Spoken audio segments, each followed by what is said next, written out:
Muy buenos días, qué gusto que nos acompañe en una nueva edición de República. Les saluda Carlos Monterrosa, es un agrado que esté conmigo por la mañana, lunes 10 de diciembre del año 2018, deseando que esta semana sea de mucho éxito para usted en todas sus actividades profesionales y personales, cada vez más cerca de la fiesta, deseando que vaya muy bien para usted en toda su actividad y en todas sus actividades que realice usted cotidianamente. Bien. Vamos a iniciar la semana con un tema muy interesante. Estamos seguros que vamos a generar mucha reacción y muchos comentarios para ustedes, amigos de la audiencia. Lo vamos a dedicar para hablar de actividades y nos preguntamos si hay actividades ilegales en la Fuerza Armada a la luz de una publicación de la revista Factum que la tituló Un club del crimen que carcome a la Fuerza Armada. Lo vamos a dedicar todo el programa para hablar de esta publicación, pero también nos va a llevar a otros temas vinculados al seguimiento de la Fuerza Armada, si está violentando o no los derechos humanos, las indagaciones que se pueden hacer al respecto y también un poco cómo es de relevante tener una observación o una indagación de este fenómeno desde la perspectiva de la transparencia, pero también desde los derechos humanos y obviamente desde el campo periodístico. Y es un gusto para mí recibir a Beatriz Campos, Procuradora Adjunta de Seguridad Ciudadana de la Procuraduría para la Defensa de los Derechos Humanos. También le doy la bienvenida a Roberto Burgos Viale, especialista e investigador en temas de transparencia. Y también le doy la bienvenida a Fernando Romero, periodista de la revista Factum. Buenos días, bienvenidos a República. Beatriz, Fernando, buenos días, bienvenidos. Muchas gracias por la invitación. Gracias por tomar la invitación. Roberto, bienvenido. Gracias, Carlos, un gusto. Bueno, gracias a ustedes por tomar la invitación y vamos a iniciar con un tema muy interesante. Estoy seguro que nuestra audiencia va a estar a la expectativa de este tema y vamos también a estar pendiente un poco de los comentarios que podamos tener en nuestras redes sociales. Un poco para efectos de contextualizar a nuestra audiencia, Fernando, y para que lo conozcan con más detenimiento, hace una semana la revista Factum publicó un reportaje en el cual muestra un grupo de militares de alto rango junto a otros de nivel básico involucrados en actividades ilegales, privación de libertad y tortura, así como encubrimiento. También de estas acciones aparecen involucrados abogados, médicos, policías y algunos informantes civiles. Para efectos que lo sepa nuestra audiencia, Fernando, ¿cómo surgió este reportaje periodístico y en términos generales, cuáles son los principales hechos de este grupo de militares? Ok, bueno, voy a empezar por los hallazgos, Carlos. Creo que lo principal de todo esto y lo más grave en todo caso es que logramos detallar cómo un grupo de oficiales del alto mando de la Fuerza Armada, pertenecientes todos al Conjunto 2, es decir, a la inteligencia de la Fuerza Armada, se vieron involucrados en una serie de crímenes que han incluido la planificación de asesinatos. Y entre otros hallazgos está también la búsqueda de frustrar procesos judiciales en tribunales. Para ello se montaron una especie de redes de inteligencia, ya como se conoce, nada más que no para su deber, que es la protección de la soberanía nacional o la seguridad nacional, sino que de alguna manera pues montan una red de inteligencia con intereses meramente personales para ayudar a un coronel que había sufrido un robo. Eso produjo que se montara toda esta estructura en la que ellos eran las cabezas, dos coroneles sucesivos al mando del Conjunto 2 y el comandante del Batallón de Información y Análisis del Ejército, el BIAE, que es, digamos, el brazo operativo de la inteligencia de la Fuerza Armada. Es así como esta red se viene involucrando en esta serie de delitos para frustrar precisamente un proceso judicial que se estaba llevando a cabo en Ahuachapán entre 2016 y 2017 contra 8 soldados que habían sido privados de libertad, estaban acusados por privación de libertad y por torturas. Es ahí que la Fiscalía General de la República abre un expediente, una investigación y empieza a intervenir las llamadas telefónicas de los 3 oficiales. Y es así como empieza a, digamos, revelarse, todas estas interacciones que se tienen entre ellos, con policías, con abogados, con médicos, todo para ese fin. Y entre esos, y en esas llamadas hay contenido bastante grave que, como te digo, incluye la planificación de asesinato de testigos. En este caso, Fernando, tú lo mencionabas, es la planificación de un asesinato o de asesinato de dos jóvenes, que en el reportaje tiene dos nombres ficticios, Víctor y Diego, que en aquel momento uno era menor de edad, el otro tenía aproximadamente 20 años y se les acusaba de haber robado un arma en particular. Eso solo para efectos de que lo conozca un poco la audiencia, este caso en particular de estos dos jóvenes. Sí, correcto. Ellos en realidad acusados no están, o sea, nunca estuvieron, o sea, no hubo una acusación formal. Es decir, la inteligencia de la Fuerza Armada analizó, los localizó y los identificó como quienes fueron quienes les robaron el arma al coronel, en este momento director financiero del Ministerio de la Defensa. Es así que montan un operativo sin supervisión de la Policía Nacional Civil, sin avisar a la autoridad a la que se le atribuye verdaderamente la seguridad pública, y montan un operativo de forma independiente. Sin embargo, es oficial, porque todo queda registrado. La misión a Huachapán se hace en vehículo del Ministerio de la Defensa, están usando sus uniformes, sus armas de equipo, es decir, todo, su salida queda registrada en el viaje. Entonces, digamos que todo es una misión oficial, pero en realidad lo que fueron a hacer fue a privar de libertad a estas dos personas y luego las estuvieron torturando precisamente para sacarles información del arma del coronel. Mientras los estaban torturando, obviamente sí había amenazas de que los iban a matar, ¿verdad?, en caso de que no colaboraran con ellos.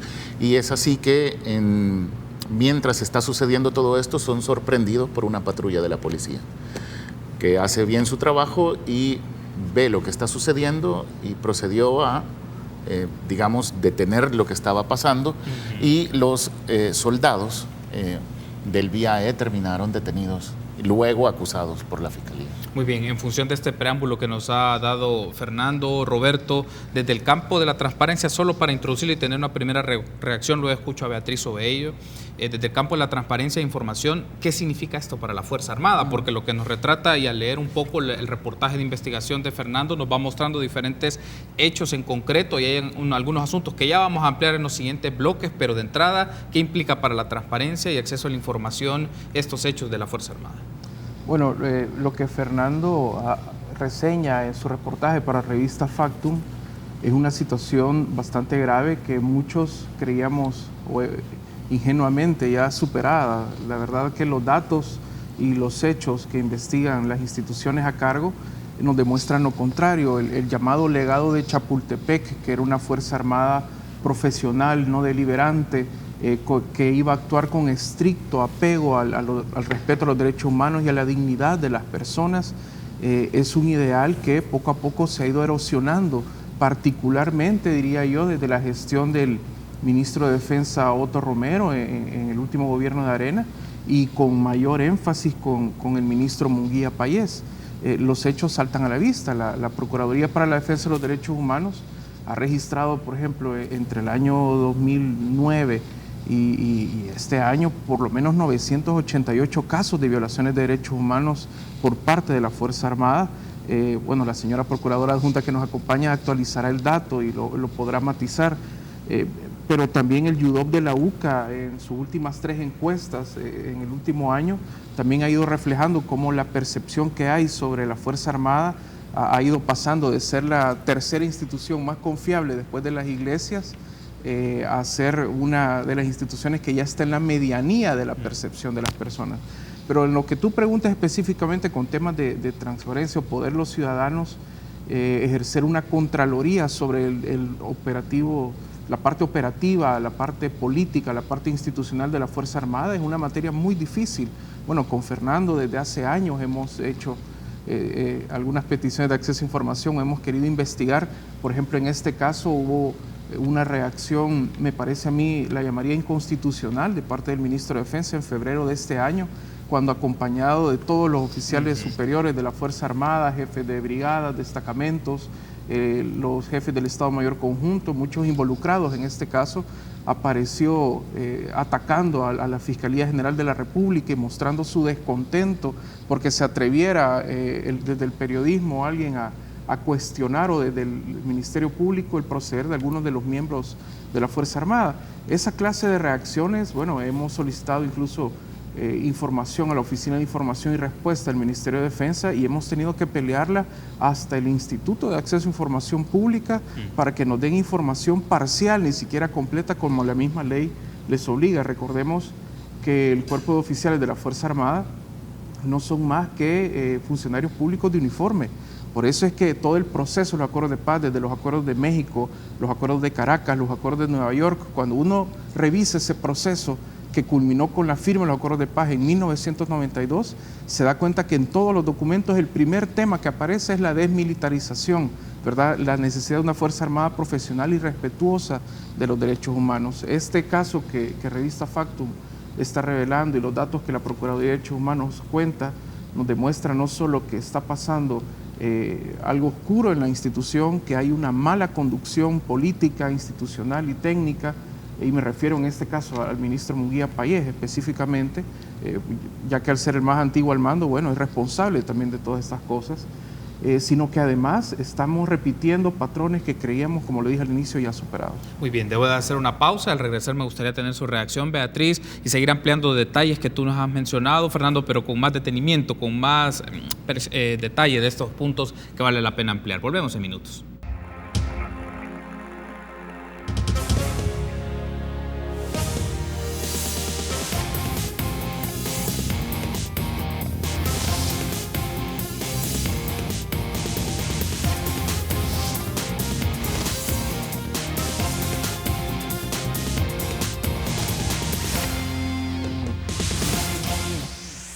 Gracias por seguir junto a nosotros en República. Continuamos platicando con Fernando Romero, periodista de la revista Factum, Roberto Burgos Vial, especialista e investigador en temas de transparencia, y Beatriz Campos, procuradora adjunta de Seguridad Ciudadana de la Procuraduría para la Defensa de los Derechos Humanos. Hablamos un poco de las actividades ilegales en la Fuerza Armada, retomando la publicación de la revista Factum. Ahora, Beatriz, me gustaría que nos comente un poco en materia de respeto a derechos humanos y seguridad pública, y sobre todo Contraloría, la Fuerza Armada, ¿qué implica este reportaje periodístico? Esto que nos ha estado mencionando Fernando en el bloque anterior, y ya la valoración que Roberto nos daba desde la lectura de la transparencia. Ahora, desde la perspectiva de derechos humanos y Contraloría Civil a las actividades de la Fuerza Armada, ¿esto qué nos dice? Bueno, gracias por la invitación a la entrevista. Los hechos narrados ya por Fernando y que han sido manifestados ya públicamente, pues como Procuraduría, para la Procuraduría son hechos muy graves, ¿verdad?, de afectaciones a derechos humanos, como ya decían ustedes, y la Procuraduría, pues claro, desde su mandato tiene la obligación de llamar a la institucionalidad, con un caso como este, y del Estado, y para el respeto de estos derechos. Este caso está registrado dentro de la Procuraduría, se abrió de oficio oportunamente cuando los hechos, cuando se tuvo conocimiento de los hechos, y se realizó una investigación directamente dentro de la Procuraduría por la violación a derechos a la integridad, a tratos crueles, inhumanos o degradantes, al derecho a la seguridad, por indagaciones también o intimidaciones injustificadas y afectaciones al derecho a la intimidad por allanamiento de morada de manera arbitraria. Esos son digamos que los hechos violatorios y los derechos que presuntamente se violaron en este caso. La Procuraduría hace una investigación y la sigue de acuerdo a su mandato, haciendo las diligencias que le competen, como por ejemplo hacer entrevistas, solicitar informe a las autoridades, porque es lo primero que la Procuraduría hace al abrir un expediente, ¿verdad?, de este tipo, es que solicita informe a la autoridad involucrada en este caso. Y es obligación de la autoridad, obviamente, contestarle a la Procuraduría y sobre los hechos y cualquier otra información que estimen oportuna. En un caso de estos, como es muy grave, es una violación, fue mucho más grave pues, que otros casos, la Procuraduría hace una indagación mayor, no hace una investigación solamente desde el punto de vista del deber de garantía del Estado, sino que también indaga, ¿verdad?, hechos más allá, quizás ya incorporando otros elementos que puedan ampliar hechos o que puedan tener la Procuraduría ya su propia hipótesis al hacer esa investigación, ¿verdad?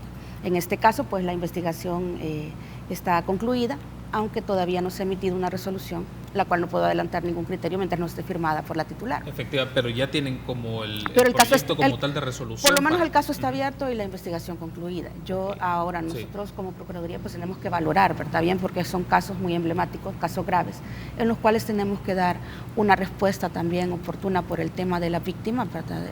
Quieras o no, esta violación, pues, tiene muchas connotaciones a nivel de responsabilidad del Estado, ¿verdad? El Estado tiene la obligación y el deber de garantizar a los ciudadanos y ciudadanas la seguridad, no al contrario, ¿verdad? El hecho de incorporar a elementos de la Fuerza Armada en tareas de seguridad pública, pues creo que no es su naturaleza, ¿verdad? Constitucionalmente nunca lo ha sido.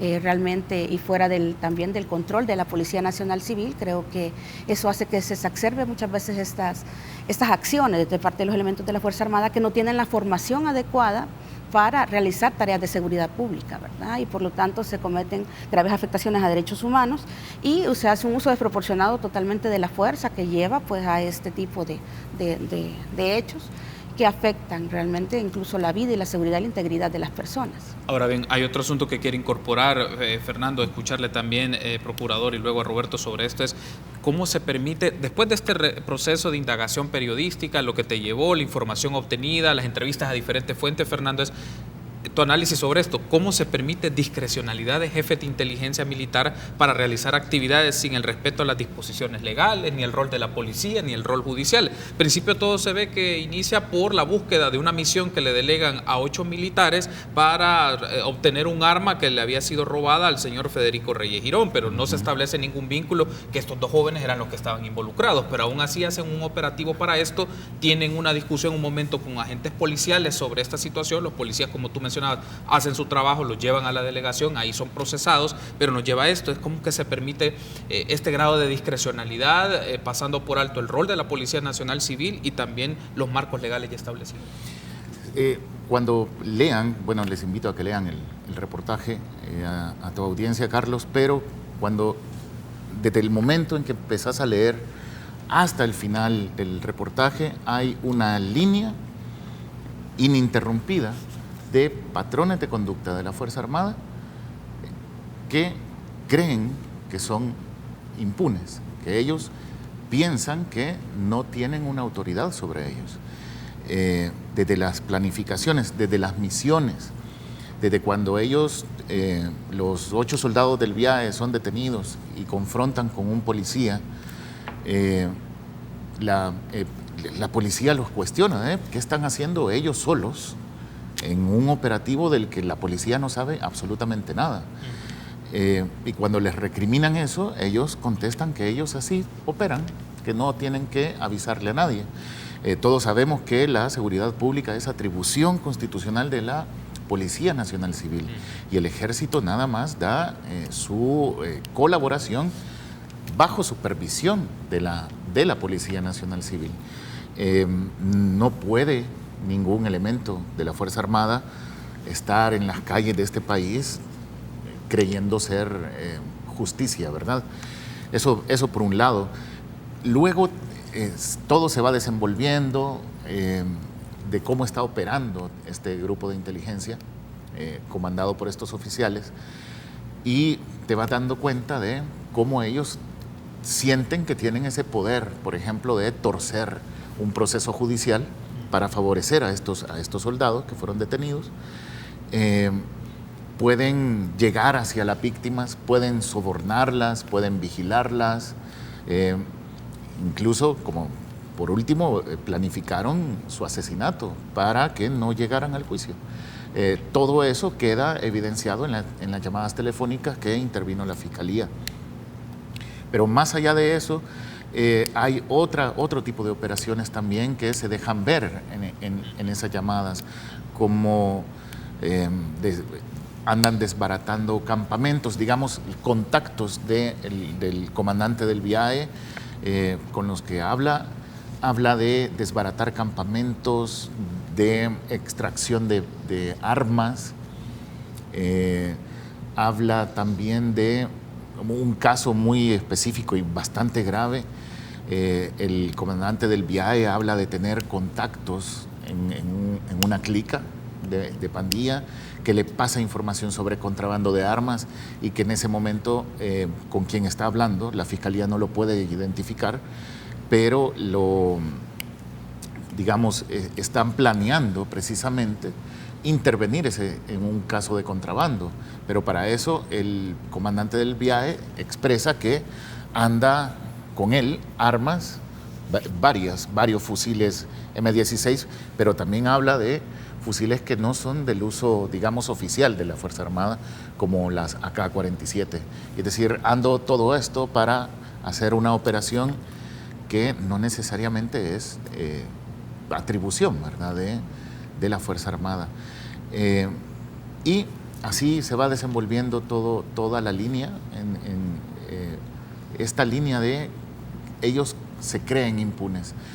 Cuando ellos son detenidos, los 3 oficiales, en febrero de 2018, a los 4 días de la audiencia, el general David Munguía Payés, el ministro de la Defensa, sale a dar una conferencia acuerpado por todo el Estado Mayor Conjunto de la Fuerza Armada, en la que denuncia públicamente que la Fiscalía lo está acosando, que están acosando a la Fuerza Armada por la forma en que fueron a detener a sus oficiales, habla de que, digamos, la institucionalidad del país, en todo caso, está en contra de la Fuerza Armada, que está haciendo cosas buenas para el país. Pero cuando vemos y profundizamos sobre este caso, vemos que todas esas acciones fueron encaminadas a favorecer de forma ilegal, por procedimientos ilegales, fraudulentos, a 8 soldados de la Fuerza Armada, y bajo esta línea que te digo, de patrones de conducta de impunidad total. Bien, debemos hacer una pausa. Al regresar me gustaría que escuchemos la valoración de Roberto y Beatriz sobre esto. Sí, ¿por qué se permite estos grados de discrecionalidad en jefaturas de inteligencia militar, como lo describe el reportaje de Fernando, pero también otros elementos que aparecen ahí? Otro que me llama la atención y escuchar un poco y que nos comentes, Fernando, y escuchar también a Roberto y a Beatriz sobre esto, es cómo aparece el tema del uso de fondos del ITFA para pagar deudas de algunos de los 8 militares que fueron detenidos. Me gustaría ampliar sobre este tema y también otros aspectos importantes. Volvemos en minutos.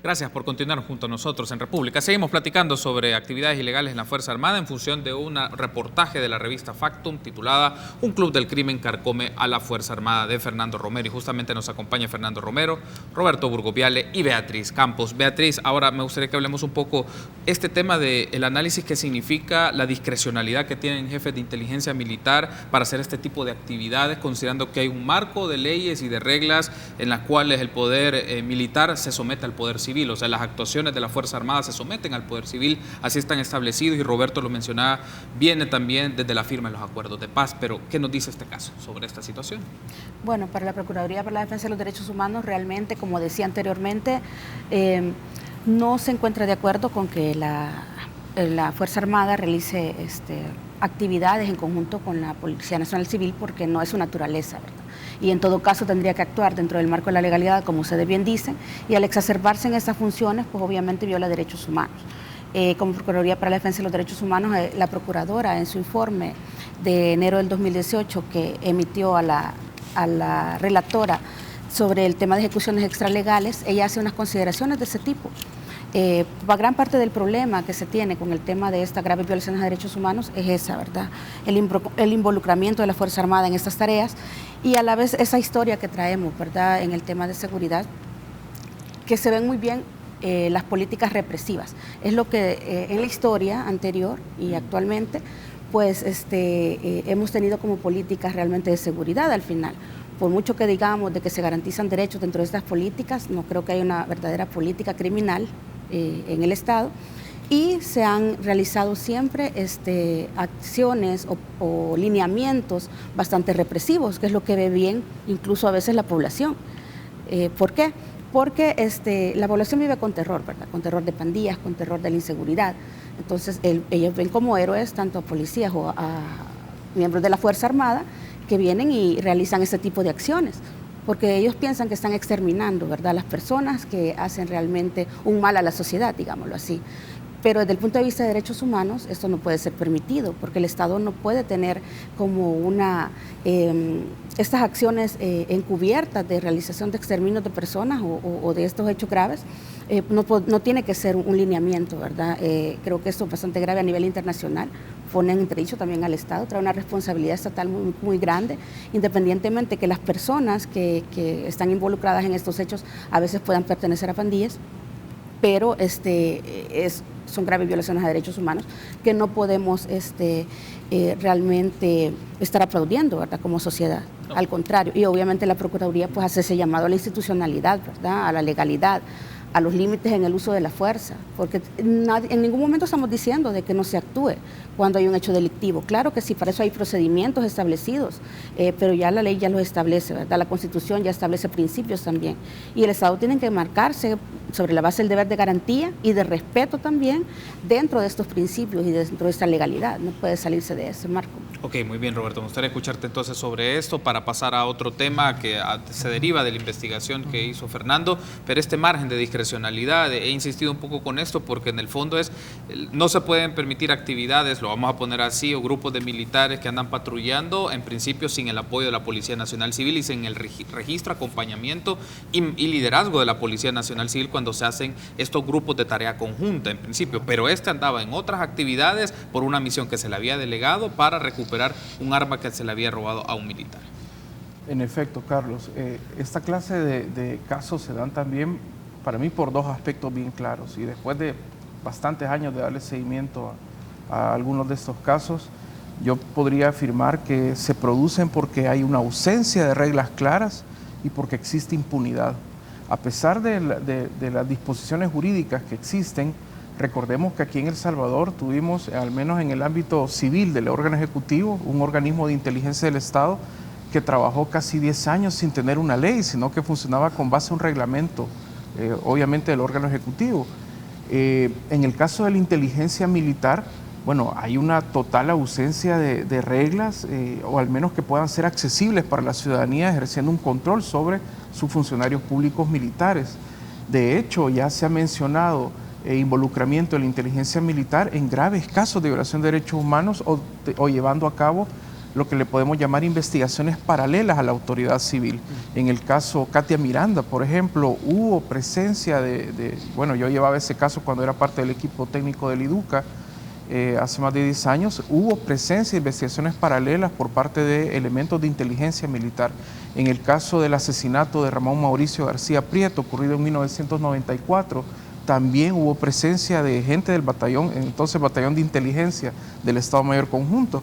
Y no olvidemos que todavía en el año 2014, a mediados, un miembro de la Fuerza Armada, ya en situación de retiro, el coronel Rivas Najarro, el periodista Héctor Silva, también de revista Factum, reveló cómo sus denuncias que las hizo llegar hasta el presidente de la República, al menos en 2 ocasiones, sobre involucramiento de miembros de inteligencia militar en el asesinato de su hijo Carlos René, ¿verdad? Que eso fue un asesinato ocurrido el 23 de abril de 2014 y apareció publicado también en un matutino.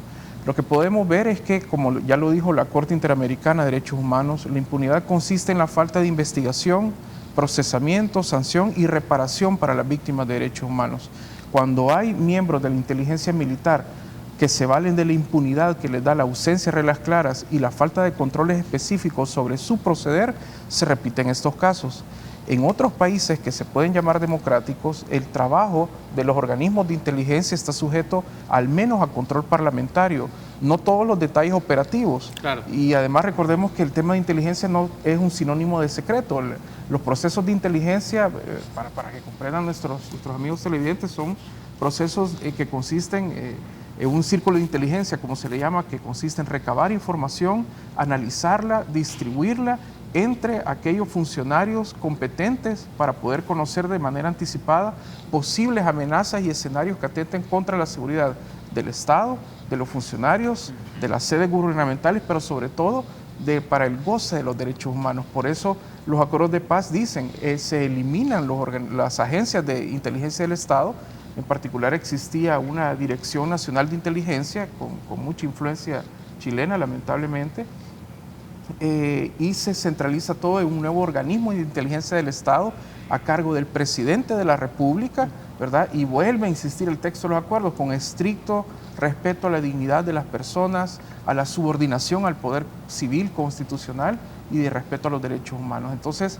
tenemos un panorama de un problema que ya está aquí, que ya está cobrando víctimas, como se refleja en esta investigación de Revista Factum, y que es necesario, bueno, está ausente en cualquier programa de gobierno de los actuales candidatos a la presidencia de la República, pero en materia de inteligencia es necesario poner orden. Solo quiero concluir diciendo que los casos de corrupción, de los más sonados que se ha visto en los últimos años, en particular el del expresidente de Arena, Antonio Saca, recordemos que el organismo de inteligencia del Estado fue usado, las operaciones de inteligencia, aunque se sale de lo militar, pero siempre está en el órgano ejecutivo, fue utilizado con base en un reglamento que nadie conocía para distribuir dinero a un montón de personas que se configuró un claro caso de corrupción y de abuso de poder. Entonces, la inteligencia que no está sujeta a control y a una contraloría constante termina afectando los derechos humanos de la persona, como en el caso que ahora nos ocupa, pero también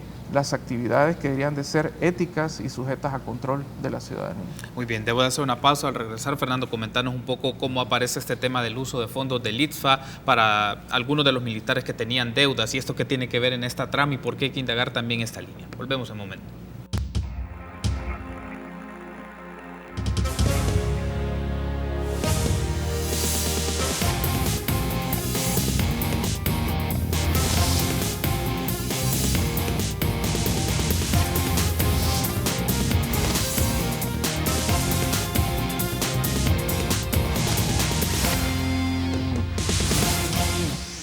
Gracias por seguir junto a nosotros. En República seguimos platicando sobre este tema que hemos desarrollado en el transcurso de este lunes, actividades ilegales en la Fuerza Armada, una publicación de la revista Factum. Ahora, hay un asunto acá, Fernando, que nos comentes. Ya hemos hablado un poco sobre el tema de violentación de reglamentos o marcos en los cuales debe de proceder la Fuerza Armada en actividades de seguridad pública. Hay un protocolo de actuación conjunta, ya vamos a hablar de eso si les parece en el tramo final de la entrevista, pero hay otro asunto, un hallazgo que me parece relevante, ampliarlo un poco más, Fernando.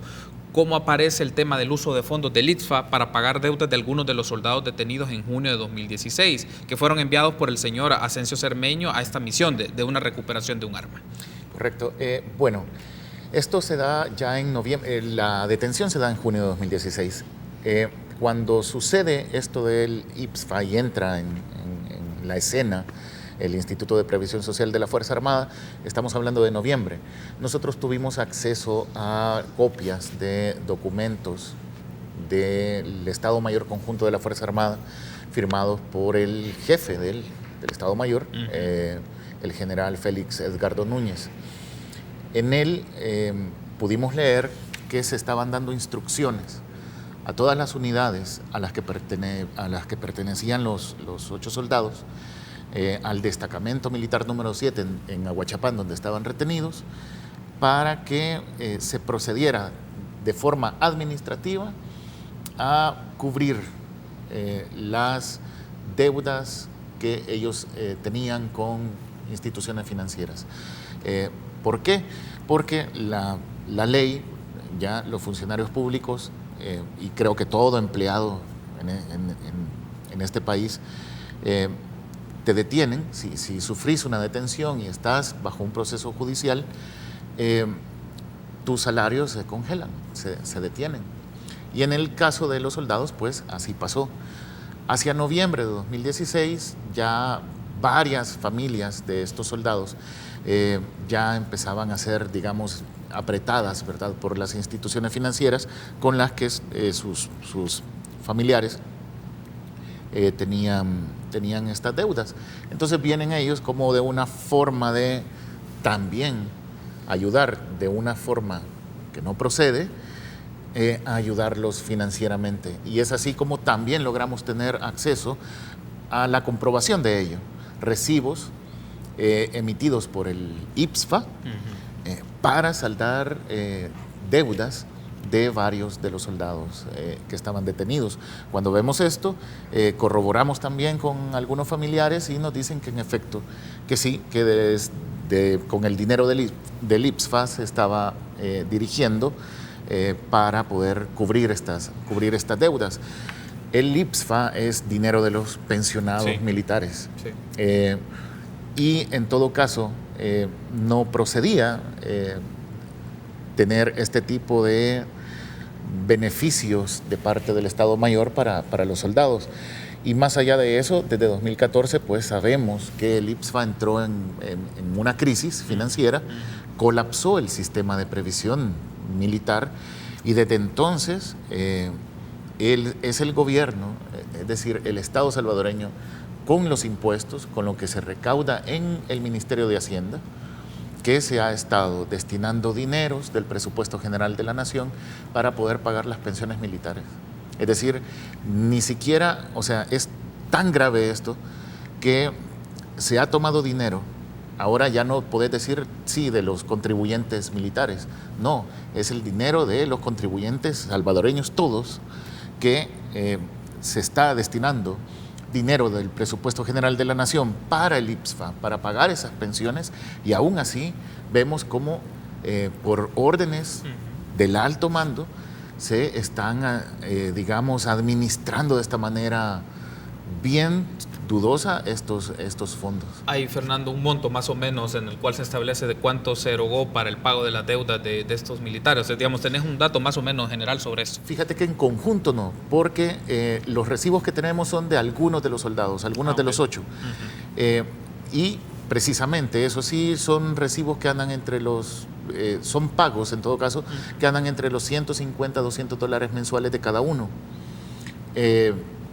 Que empezaron a cubrir desde junio de 2016 hasta ese momento de ese mismo año, que era noviembre. Es decir, por lo menos en esos meses sí tenemos recibos que, de algunos de los soldados, mediante los cuales se les estaba pagando sus deudas a través de dinero del IPSFA. Muy bien, ahora me gustaría que hagamos la transición luego de que nos aclararas un poco este tema y que vale la pena llevarle seguimiento, Roberto, y escucharles también sobre esto. Beatriz, en el reportaje aparece también ya el rol de la Fiscalía General de la República. Empieza a hacer una investigación, una escucha telefónica, por lo menos de las comunicaciones de 3 de los militares de alto mando, el señor Leonel Asensio Cermeño, Héctor Solano Cáceres y David Iglesias Montalvo. La pregunta aquí es el rol que asume el Ministerio Público para la indagación de esto y las implicaciones que esto puede tener. Roberto, vale la pena, ¿cómo lo analizamos esto? Porque aparecen en esa, según lo presenta Fernando en el reportaje, comunicación entre ellos con los militares procesados, comunicación con los abogados defensores, comunicación con un policía alias Peludo, que aparece, es nombrado así en el reportaje, y un informante también, Francisco O'Kelly Aguirre, pero también la comunicación del señor Iglesias Montalvo con uno que se denomina Carlitos, que es un monitor de medios. Entonces, es decir, el punto es con estas escuchas telefónicas de la Fiscalía General de la República empieza a ser un entramado de la comunicación y el mensaje. ¿Y qué significa esto para ampliar y conocer este tipo de situaciones? Bueno, en Factum tuvieron bastante acceso a estas grabaciones, obviamente porque se refleja en el reportaje, pero yo quizás destacaría que ha sido un trabajo consistente, al menos en este caso, que la Fiscalía General de la República pareciera que ha tenido un empuje para presentar cargos. A mí, en lo personal, me llamó la atención que es un caso evidente de torturas, ¿verdad?, y que logró la Fiscalía, hacer una acusación, porque al inicio la acusación no era por tortura, sino que creo que era por una cuestión de lesiones, ¿verdad?, y el evidente maltrato al que sometieron a estos 2 jóvenes, que además el ministro de Defensa públicamente los ha señalado como pandilleros, ¿verdad?, cuando hay no hay ni siquiera, que yo sepa, ¿verdad?, un proceso en este momento contra ellos. Me parece que el trabajo ha sido consistente de parte de la Fiscalía en intentar reconstruir los hechos de lo que ocurrieron, individualizar responsabilidades, que es lo que tienen que hacer, y revisar de qué manera estas conductas individualizadas se ajustan, ¿verdad?, a una disposición del Código Penal que configuraría que se ha cometido un ilícito penal en este caso. Además de eso, Me parece que ha sido un trabajo consistente, al menos en este caso, quiero insistir, no es hacer una defensa incondicional de la gestión del fiscal, de verdad, para que no me hagan malinterpretar, pero sí lograron incluso molestar al ministro de Defensa. En el comunicado que publican, si no me equivoco, a finales del mes de febrero de este año, como reacción visceral que tuvo el ministro de Defensa, ¿verdad? Como ya lo dijimos, acompañado de toda la plana mayor ante el trabajo que está haciendo la Fiscalía, hace acusaciones concretas a los agentes auxiliares del fiscal general, señalando que no solo se están inventando cargos, sino que, como lo dije, las víctimas en este caso son pandilleros sin presentar prueba alguna. Además, no le corresponde al ministro de Defensa Nacional estar señalando responsabilidades penales de los ciudadanos. Y por otra parte, también haciendo como una advertencia clara, ¿verdad?, de que no van a quedarse, obviamente, de brazos cruzados ante esta clase de acusaciones. Decía que desmerecen el honor militar y otras cosas. Entonces yo creo que ha sido un trabajo consistente en el inicio. Esperemos que en las siguientes etapas pueda seguir adelante. Ya hay una condena, pero obviamente habrá también impugnaciones. En la investigación queda claro también, como tú ya lo mencionabas, Carlos, el triste papel de médicos que dan constancias falsas, y la existencia de, tú lo decías, monitores de medios que trabajan para la Fuerza Armada, que la gran pregunta, y que yo desde la Fiscalía investigaría, es de dónde salen los pagos a esta gente, porque este no es trabajo voluntario, ¿verdad? Las Fuerzas Armadas desde hace décadas pagan informantes a todo lo largo y ancho del departamento. De hecho, existe un fondo especial para los jefes de las más grandes guarniciones militares para poder pagar a informantes que están en varios sectores de la sociedad, ¿verdad? Debo de hacer una pausa. Al regresar, Beatriz, me gustaría escucharle, no solo por esta trama que se da de las escuchas telefónicas y lo que significa los tipos de comunicaciones que hacen estas personas que son de alto mando de la Fuerza Armada, pero también dónde queda el rol de la Inspectoría de la Fuerza Armada. Lo hablamos en una de las pausas para que nos lo pueda ampliar, y la lectura que tiene la Procuraduría para la Defensa de los Derechos Humanos sobre este tema. Volvemos en minutos.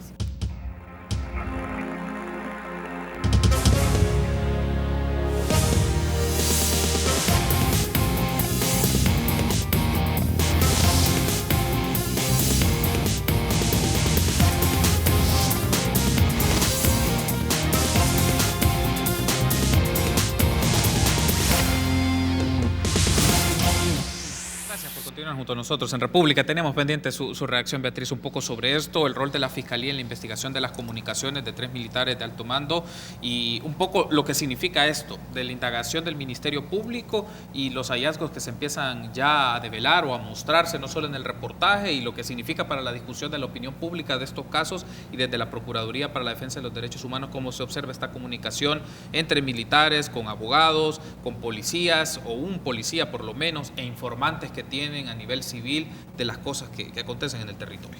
Bueno, con Procuraduría creemos que la Fiscalía en este caso, o por lo menos es lo que hemos verificado, pues al ver que hay finalmente individualizado, ¿verdad?, un hecho tan grave a los presuntos responsables, y que luego también ha realizado una investigación y ha podido judicializarlas. Es importante decirlo porque en la mayoría de casos, y sobre todo en casos de ejecuciones extrajudiciales, pues estos casos nunca llegan a judicializarse, se quedan a nivel de investigación, a veces de archivo. Hemos registrado casos en los cuales los archivan y sin mayor investigación.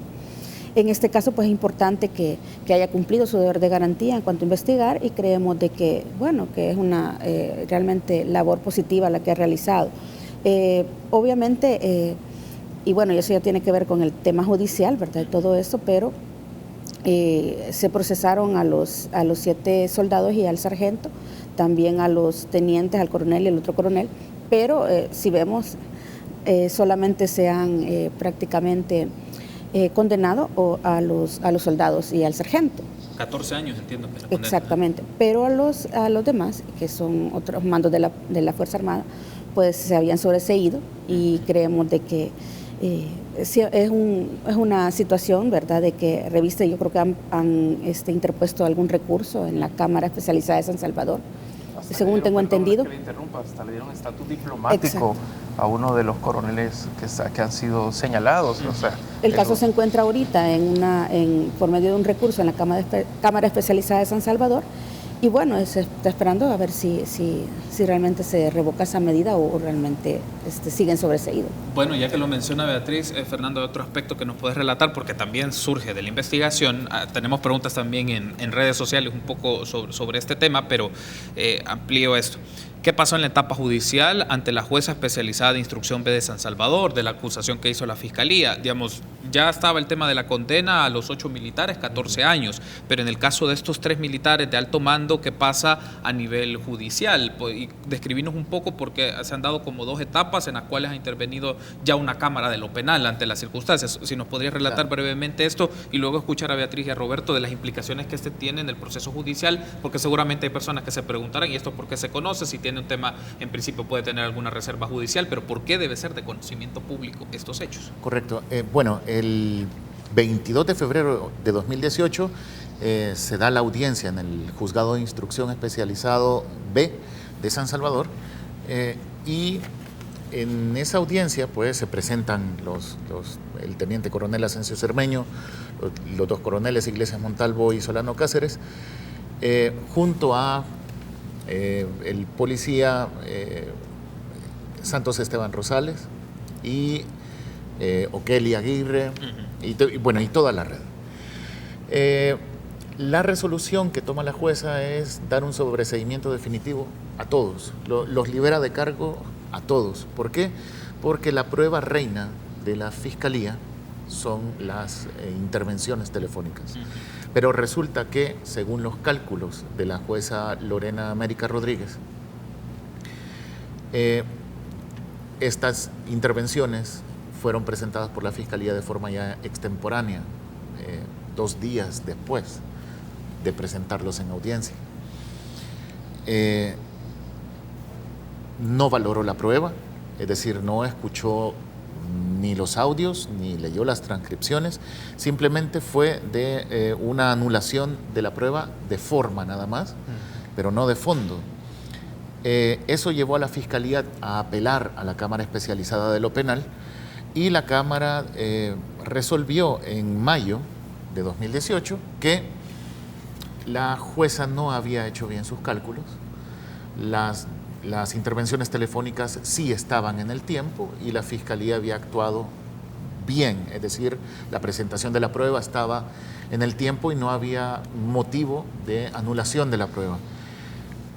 Aparte, la Cámara, hace una especie de llamado de atención a la jueza porque vio la gravedad de no valorar ella misma la prueba antes de anularla.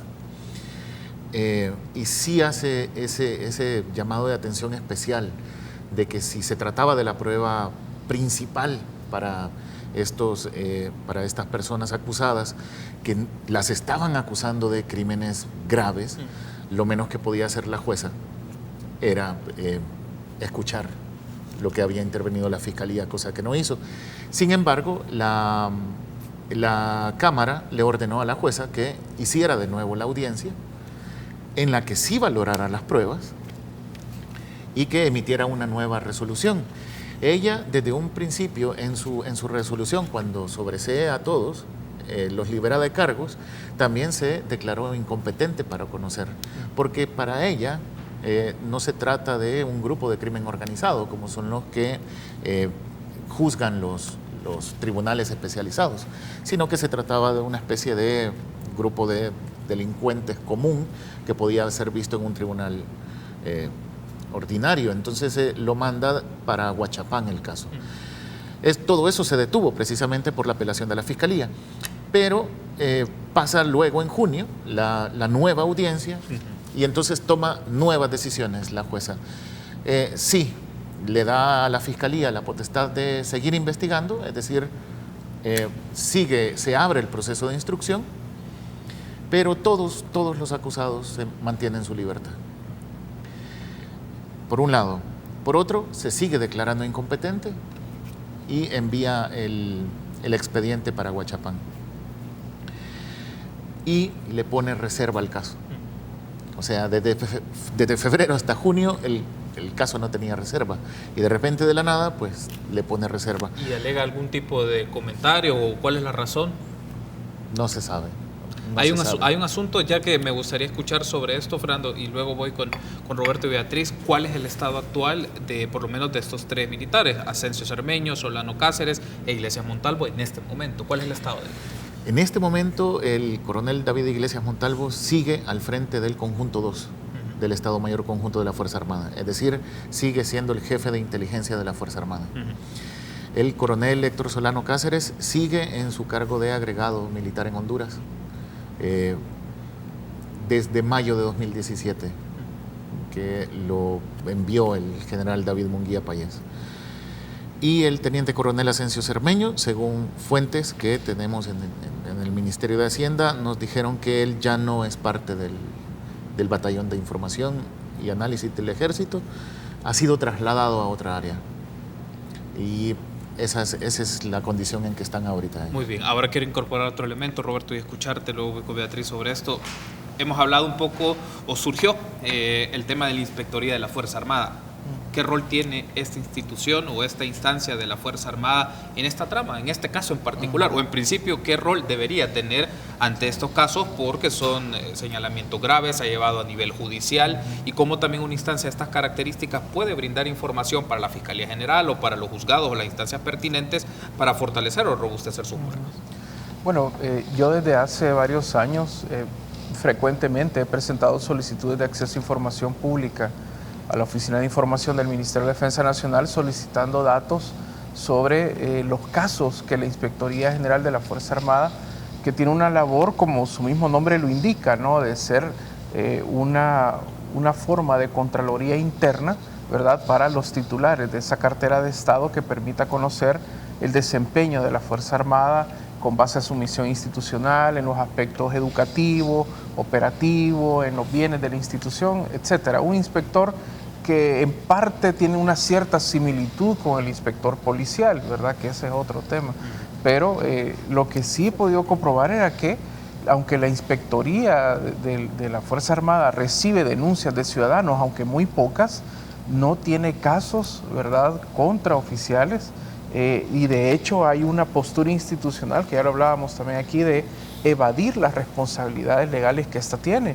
O sea, una inspectoría de la Fuerza Armada debería de tener, en primer lugar, coordinación con la inspectoría policial, porque en el terreno, tanto militares como policías están haciendo trabajo de seguridad pública. Sí. Hay muchas consideraciones constitucionales y humanitarias al respecto, pero la realidad es esa, ¿verdad? La Fuerza Armada no ha abandonado sus tareas de seguridad pública, entonces la inspectoría está llamada a acompañar este proceso, ¿verdad?, que está a cargo del presidente de la República, el uso excepcional de la Fuerza Armada en tareas de seguridad pública, pero no parece que haya ni siquiera coordinaciones, ni acompañamiento, ni el hecho de asumir una función institucional. Lo curioso es que, aunque alegan para no desempeñar el trabajo de vigilancia y de control disciplinario, al menos de sus propios miembros militares, se alega de que no pueden interferir en competencias que son propias de la Fiscalía o de los tribunales, ¿verdad?, o que puede haber doble juzgamiento, ¿verdad?, a veces alegan, pero todas estas son excusas para no cumplir con su papel. La Inspectoría de la Fuerza Armada se ha convertido en o lo ha sido siempre, una figura meramente decorativa en el organigrama militar, y a pesar de que está recibiendo fondos públicos para hacer una labor más específica. He podido observar procesos, por ejemplo, en el Tribunal de Honor de la Fuerza Armada, y ahí se presentan, ¿verdad?, ante los acusadores por faltas disciplinarias, administrativas de los oficiales, investigaciones sumarias que se han preparado internamente, y nadie está alegando que no puede investigar también la Fiscalía. En el caso de este reportaje que publica Revista Factum, hay oficiales que prácticamente están teniendo contactos con policías que parece que manejaran redes de sicariato con miembros de las pandillas.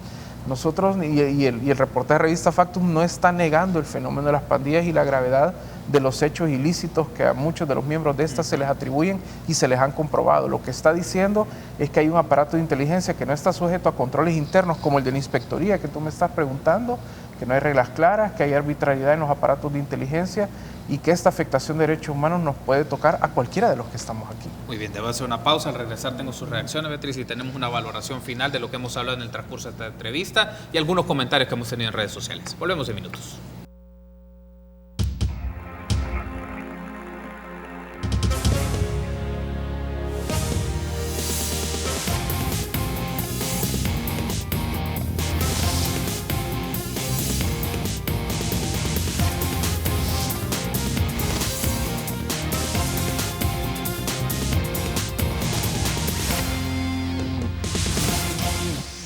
Último bloque de esta plática que hemos tenido con Fernando Romero, Roberto Burgos Viale y Beatriz Campos. Beatriz, el rol de la Inspectoría de la Fuerza Armada en esto, Roberto nos daba su apreciación y él mencionaba de una frase bastante contundente, es un rol muy decorativo en las investigaciones e indagaciones que se hacen en la Fuerza Armada de actividades o de denuncias que se pueden hacer ante presuntos ilícitos de alguno de sus miembros. Bueno, como Procuraduría, pues también en nuestros casos verificamos, ¿verdad?, las unidades de control de la Fuerza Armada, en este caso a la Inspectoría, y sí, realmente no es un rol muy efectivo.